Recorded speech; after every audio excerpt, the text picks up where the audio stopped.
এটা ওইটা ঝামেলা কিছু না। ব্যাপারটা হচ্ছে কি যে সবাইরই একটা ইয়ে থাকে, তারাও একটা অ্যাকচুয়ালি তো প্লেয়ার যা করেছে এটা করতে পারে না। এমনি আপনারা ওয়ার্ল্ড ক্রিকেট বলেন, একটা ইন্টারন্যাশনাল ক্রিকেটার হয়েও কিন্তু সে বলেছে আমিও ইন্টারন্যাশনাল ক্রিকেটার হইলে আরও করতে পারে না।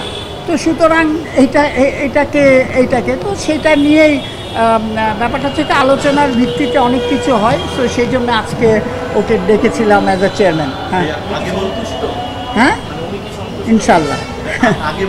আলোচনা হচ্ছে যে আমাদের যেহেতু একজন যে কনভেনার মনি রিজাইন করেছে, তো সিসিডিএমের সাথে আলাপ হলো যে নতুন একজনকে অ্যাপয়েন্ট করতে। এটা হচ্ছে আমাদের হ্যাঁ নতুন আমরা সিসিডিএম অ্যাপয়েন্ট করেছে হচ্ছে আমাদের নাজমুল আবেদিন ফাহিম ভাইকে অ্যাজ টেকনিক্যাল কমিটির কনভেনার। আর আমাদের যা আপনারা দেখছেন মানে এখানে যারা এগুলি সব এখন রেফার করে দেওয়া হচ্ছে টেকনিক্যাল কমিটিকে। টেকনিক্যাল কমিটি তারপরে আপনার এটাকে পর্যালোচনা করে এই যে নানান ঘটনা কয়েকদিন ধরে ঘটছে এগুলি সব পর্যালোচনা করে একটা ডিসিশন দেবে। ভাই আচ্ছা ভাই আরেকটা বিষয় হচ্ছে সৈকত ভাই আমরা সেটা জানতে পেরেছি গণমাধ্যম মারফত সৈকত হচ্ছে যে একটা লেটার দিয়েছে, রেজিগনেশন লেটার দিয়েছে, এটা আসলে কী পর্যায়ে আছে? না রেজিগনেশনের কথা হয়নি, কিন্তু কথাটা হচ্ছে যে যা সার্কামস্ট্যান্সেস হয়েছে তাদের সৈকত একটু নট সৈকত আম্পায়াররা একটু অসন্তুষ্ট ছিল। সেটা নিয়ে ওদের ডেকে একটু কথা বললাম যে ক্রিকেট বোর্ডের স্ট্যান্ড হচ্ছে জিরো টলারেন্স। হ্যাঁ, আমরা নিয়মের মধ্যে থেকেই যতটুকু মানে সিসিডিএমের যে নিয়ম আছে সেই নিয়মের মধ্যে থেকেই আমরা পরবর্তী সিদ্ধান্ত নেওয়া হবে। অভিযোগ করলো যে লাস্ট মিটিংয়ে আপনাদের একটা মিটিং ছিল, সেখানে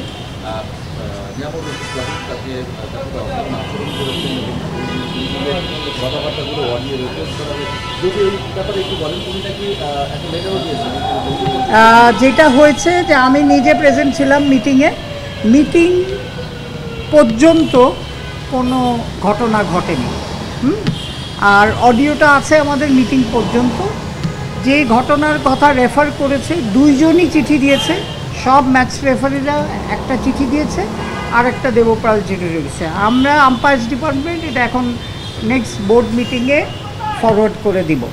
হ্যাঁ, যে আনওয়ান্টেড সিচুয়েশন হয়েছে যেটা ভবিষ্যতে না হয়, তখন আমরা সব বোর্ড ডিরেক্টর মিলে we will decide next course of action. না যেটা হচ্ছে যে তারা সে রিজাইন, প্রথম কথা তো রিজাইন তো দেয়নি, কিন্তু আমি যেটা বলছিলাম সে অসন্তুষ্ট হয়েছিল, গোয়িং ফরওয়ার্ড হয়তো কাজ করতে অনীহা ছিল, এরকম সিচুয়েশানে ছিল। এখন জিনিসটা হচ্ছে যে এইখানে গত কয়েকদিনে অনেক কিছু তো হয়েছে, ধরেন ম্যাচ ব্যান হয়েছে, আবার ঘটনা হয়েছে যে খেলেছে। সো তখন এটা হয়েছে কি, যেটাতে ক্রিয়েট হয়েছে বিকজ অফ হঠাৎ করে আমাদের কনভেনার এনামুল হক মনি রিজাইন করাতে। এনামুল হক মনি আগের থেকেই একটা সমস্যা ছিল, সে মনে করছিল যে এটা কনফ্লিক্ট অফ ইন্টারেস্ট, সেই জন্যে কিন্তু সে রিজাইন করেছে। ওই গ্যাপের সময় যা পরবর্তীতে হয়েছে এটা অ্যাকচুয়ালি সব কিছু কিন্তু করা উচিত ছিল আপনার আমাদের টেকনিক্যাল কমিটি। সেই জন্যে আমরা খুব জরুরি ভিত্তিতে সিসিডিএমের সাথে কথা বলে তারপরে আপনার আমাদের ফাহিম ভাইয়ের নাম দেওয়া হচ্ছে। পরবর্তীতে যা এর মধ্যে হয়েছে, যখন টেকনিক্যাল কমিটিটা ছিল না, একটা গ্যাপ ছিল, তো সেটা নিয়ে পর্যালোচনা করবে কোনটা রাইট হয়েছে কোনটা রং হয়েছে। তারপরে আমরা এখন নেক্সট অ্যাকশন যাব যখন টেকনিক্যাল কমিটি নিজেরা ডিসাইড করবে। অ্যাকচুয়ালি কাজটা কিন্তু টেকনিক্যাল কমিটির, not umpires committee, not CCDM. Technical committee will refer to CCDM and accordingly আপনার ফাইন শাস্তি যাই বলেন আপনার সেটা হবে।